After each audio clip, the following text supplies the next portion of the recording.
Hi, everybody. This is Aaron. I'm going to do a writing group exercise today. And so the first thing that I typically do is try and get grounded.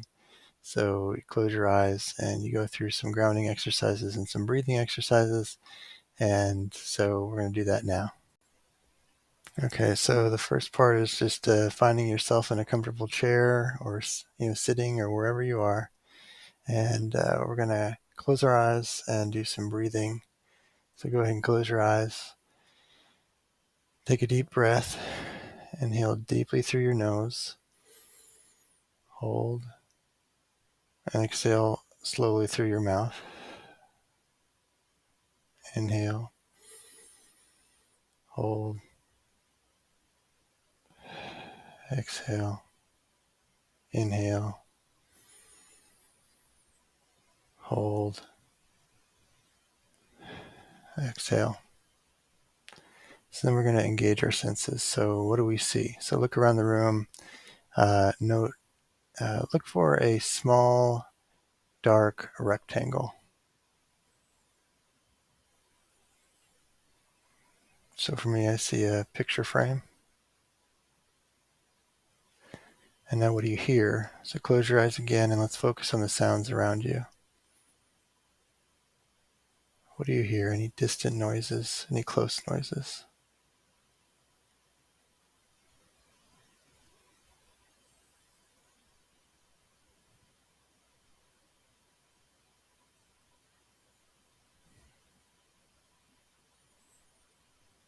Okay. Now what do you smell? Sometimes this can be harder to do, but I think I smell old paperback books in my office.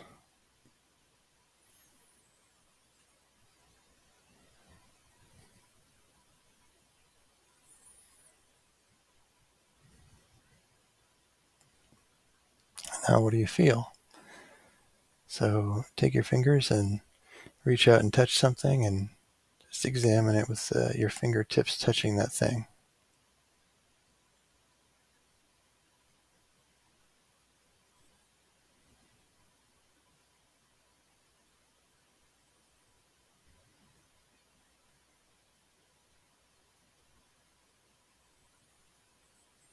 And now what do you taste? So just lick your lips.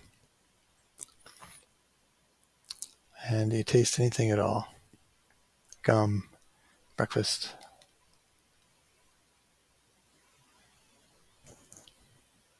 salt.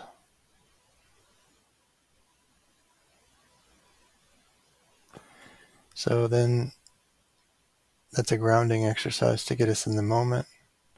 And I like to give one word or share a phrase that captures my current state or feelings.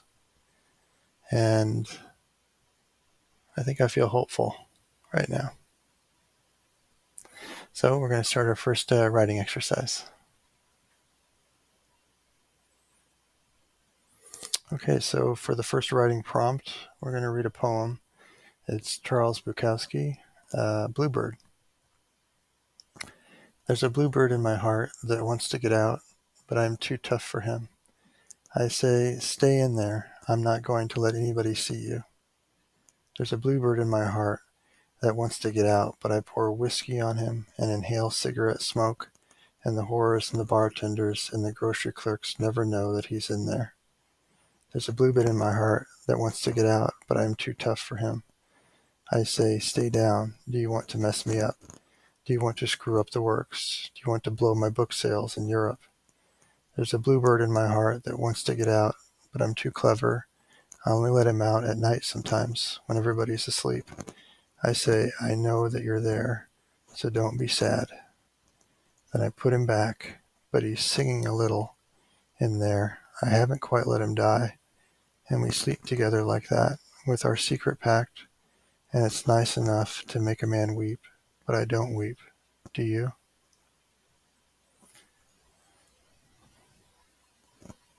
So these are feelings about the true authentic self and the often childlike, vulnerable, innocent self that's actually you inside, and how It seems like we try and shield and hide that self from the world, but I like how Bukowski says at night I listen to the bluebird. So we're going to take 5 minutes and do a writing exercise.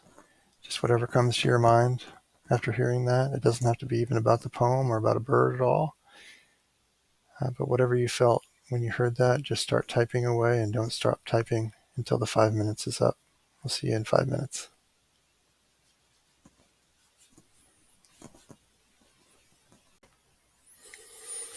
Okay, so now we're back, and I'm just going to read what I wrote in that 5 minutes, and it's unedited, so here we go. Why do I hide the vulnerable parts of me? Why do I have funny or interesting things to say but hold them back, saying, wait, now is not the perfect time. Hold, hold.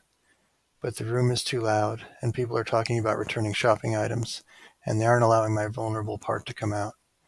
I could force my way through, just shout, let's come up with a joke about returning clothes. Not a dumb joke either. Let's really work on it for like 30 minutes until it's perfectly absurd and short. Then we can write it down or not. Either way, we've created a memorable 30 minutes.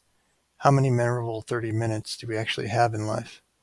But I don't, because someone has started a blender in the kitchen, or a grinder, or some kind of appliance that is making my food. I'll quietly wait until it's time to eat. They are the ones living real life, actually making something of substance like food. I'm just here in thoughts. I live in the shadows of small talk, while people stand in the light and talk about how hot, bright, or nice of a day it is. Thanks for letting me share. Okay, so we're going to do another 5-minute writing exercise, and this time it's going to be a prompt is this little guy. It's just an old toy, like old school when I was a kid, and it's a wind-up toy, and he doesn't walk very well anymore, but he's pretty cool still because he hammers away. I just like his look on his face. So I thought the prompt would be, think about sometimes when you're a child, when you're little, you have all these toys that are really just sort of worthless. They might even be like Happy Meal toys that you keep in a box or in a bag or something. And I think that they're interesting to think back on, how these completely worthless little things were sort of your friends or something valuable to you in your formative years. Maybe you put them in a bag, your mom put them in a bag uh, when she needed to take you somewhere and she was having a meeting and you could just sit there and play with these little things. So that's the prompt. Think about an old, cheap, worthless toy. I'll see you in 5 minutes. Okay, welcome back. It took 5 minutes to write, and I called this one Church. Lying under the stairs on the hard carpet, moving a matchbox car around the metal chair legs, we went to church. We went to a large church in the 80s. My mom's legs are there, and she's dressed up in pantyhose, and my dad in dress pants. I look at his shoes and think of his work boots he wears every day, cutting meat in the back of a cold grocery store. There's always little chunks of meat in the bootlaces. He takes them off on the porch, and the boots themselves look exhausted. The back of the cold grocery store doesn't know he dresses up and goes to night service at church and raises his scarred hands and thick hairy forearms in worship. I can tell they're bored now. My mom reaches her hand down and I take it and lay my face against the carpet.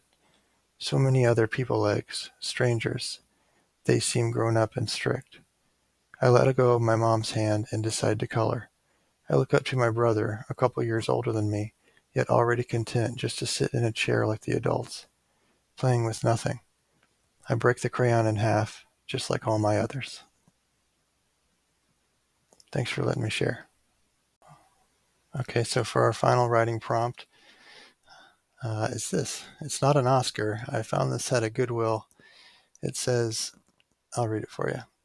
1984, Western Region Achiever Bill Lewis, Premium Lubes, third place, marketing representative. And it's really heavy. So this guy, Bill Lewis, in 1984 was third place. for marketing representative for Premium Lubes. I'm sure it sat in his office or somewhere, and I'm sure when he got it in this moment, he was happy to feel the weight of it and happy to get it. But that was 40 years ago, and I found it at a Goodwill probably 5 years ago, and I put it now. It's proudly displayed in my office. So this is our prompt.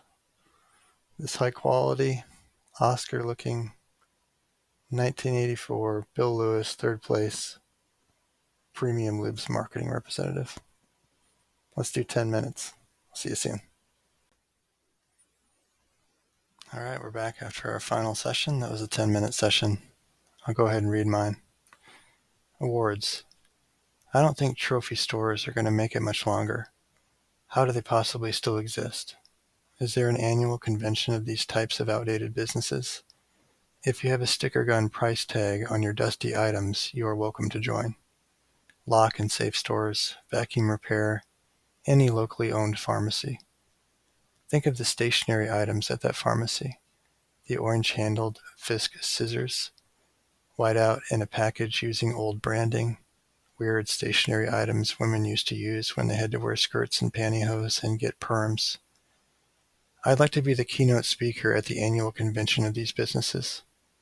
Dear friends, I welcome you to the 81st Annual Antiquated Business Emporium. What are we all still doing here? But what's strange is there's probably enough of these businesses that if they were organized to have their own self-sustaining ecosystem, if everybody owning or currently shopping agreed to only shop at these places, they might even thrive. By the way, hipsters are not welcome here. You had to live in a time when these places were actually legitimate to join. The coffee at the convention is Folgers. The cookies come in a tin. A horribly make-upped 63-year-old woman does her sales pitch at a nearby booth. She's selling Lee press-on nails and advising on women's color seasons. This is the way. At night, they all pack up their wares, get in their bench row seat cars, and listen to Christmas piano music. Knowing countless others in the ABA are doing the same. They're going to make it all the way home. ABA, Antiquated Business Association. So thanks for joining with me today on this writing group. Hope you enjoyed it, and we'll see you next time.